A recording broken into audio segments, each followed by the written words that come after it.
একটা খবর দেখছি যে কলকাতায় বাংলাদেশ নিয়ে বিতর্কিত স্লোগান, ভিসা নীতি নিয়ে প্রতিবাদ। এবারের আবার পর্যটন ভিসা খুলে দিয়েছে ভারত 28 তারিখ থেকে, এবং সেদিন বিপুল সাড়া, প্রায় 1,40,000 আবেদন করেছে। সেগুলো প্রসেস হইতে হয়তো একটু সময় লাগবে, তারপর যাওয়া শুরু করবে। কিন্তু ভারতের বা পশ্চিমবঙ্গের উগ্রবাদীরা এটাকে ভালোভাবে নিচ্ছে না।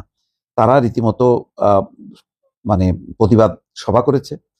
বলা হচ্ছে বাংলাদেশের নাগরিকদের ভিসা প্রদান এবং বাংলাদেশে হিন্দুদের উপর নির্যাতনের অভিযোগ তুলে কলকাতার শিয়ালদাহ রেল স্টেশনের বাইরে প্রতিবাদ হয়েছে।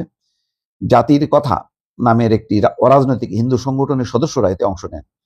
বিক্ষোভে অংশগ্রহণকারীরা রাজশাহী মাঙ্গে আজাদি, রংপুর মাঙ্গে আজাদি সহ বাংলাদেশের বিভিন্ন অঞ্চলের নাম উল্লেখ করে বিতর্কিত স্লোগান দেন।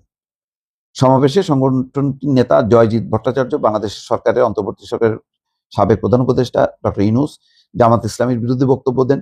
তিনি ভারত সরকারের প্রতি বাংলাদেশি নাগরিকদের ভিসা সীমিত বা বন্ধ করার আহ্বান জানান। তার বক্তব্যে বাংলাদেশি রোগীদের ভারতে চিকিৎসা গ্রহণ, সীমান্ত পরিস্থিতি এবং দ্বিপক্ষীয় সম্পর্ক নিয়ে নানা মন্তব্য উঠে আসে। এখন আসলে এইটাই হলো আমার বক্তব্য। এবং বলা হচ্ছে কি, যে সময় পশ্চিমবঙ্গের হাসপাতাল, হোটেল এবং অন্যান্য প্রতিষ্ঠানের প্রতি বাংলাদেশি নাগরিকদের সেবা না দেওয়ার আহ্বান জানান তিনি। একই সঙ্গে তিনি বাংলাদেশের মংলা বন্দর নিয়ে সমালোচনামূলক বক্তব্য দেন।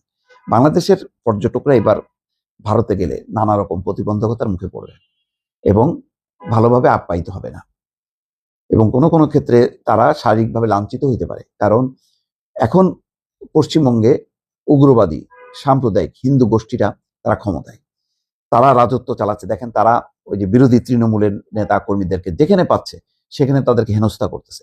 তো সেখানে একটা বাংলাদেশ বিরোধী একটা মনোভাবকে জাগ্রত করে তারা একটা অন্যরকম রাজনীতি সেখানে চর্চা করছে। সেখানে যদি বাংলাদেশিরা যায়, এখন বহু জায়গায় ওই হোটেলে বুকিং না দেয়া, হোটেলে থাকতে না দেয়া, চিকিৎসা না দেয়া, এই ঘটনাগুলো ঘটতে পারে। কোথাও কোথাও শারীরিকভাবে লাঞ্ছিত হতে পারে। ফলে একটা উদ্বেগ, উৎকণ্ঠা কিন্তু এখানে আছে। এটা কিভাবে দূর হবে, এটা কিন্তু এখন চিন্তার বিষয়।